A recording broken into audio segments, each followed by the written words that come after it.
বর্তমানে বাংলাদেশের সাধারণ মানুষ খুব ভয়ানক সময় পার করছে। মানুষ খুবই আতঙ্ক এবং অস্থিরতা বিরাজ করছে।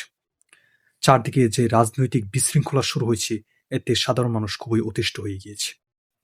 তো আপনাদের সবার আগে মনে রাখতে হবে যে আমরা সবাই আগে মানুষ। আমরা সবাই আগে মানুষ।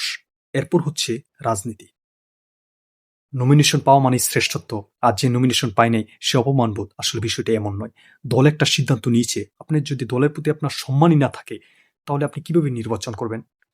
আপনার দল একটা সিদ্ধান্ত নিয়েছে যে তাকে আমি নমিনেশন দিব, আপনার তাকে সম্মান জানানো উচিত, তাকে সহযোগিতা করা উচিত যে আপনার নিজের প্রতীকটাকে বাঁচানো, জিতানোর জন্য।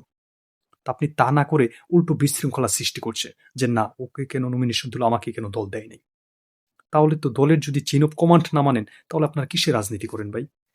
একজন মানুষ যখন ভুল করে, তার দায় কিন্তু তার ফল ভোগ করে কিন্তু তিনি নিজে বা তার নিজের পরিবার। কিন্তু একটা দলের একটা রাজনীতিবিদ যখন শৃঙ্খলা ভঙ্গ করে, তখন কিন্তু এই ক্ষতিটা হয় কিন্তু দেশের মানুষের, জাতির। সো এই বিষয়ে কিন্তু সতর্ক থাকতে হবে। রাজনীতি আসলে কিন্তু এটা একটা ক্ষমতা না, এটা একটা দায়িত্ব। আপনার উপর একটা দায়িত্ব পড়ে।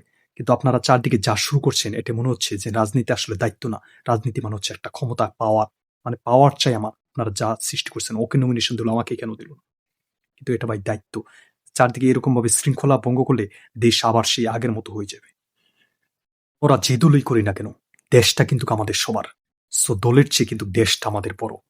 সো এমন কোনো ক্ষতি করা যাবে না নিজের ক্ষমতার স্বার্থে, নিজের স্বার্থে, যাতে দেশের ক্ষতি হয়, দেশের মানুষ ক্ষতি হয়, নিজের এলাকার মানুষ ক্ষতিগ্রস্ত হয়। আজকে যদি আমরা একটু নরম হই, তাহলে কিন্তু কালকের বাংলাদেশটা অনেক সুন্দর হবে। একটু যদি সংযত হই, আগামীর বাংলাদেশ হবে সত্যিকারের সোনার বাংলাদেশ। সো আমরা রাজনৈতিক চারদিকে বিশৃঙ্খলা সৃষ্টি না করে একটু সংযত হই।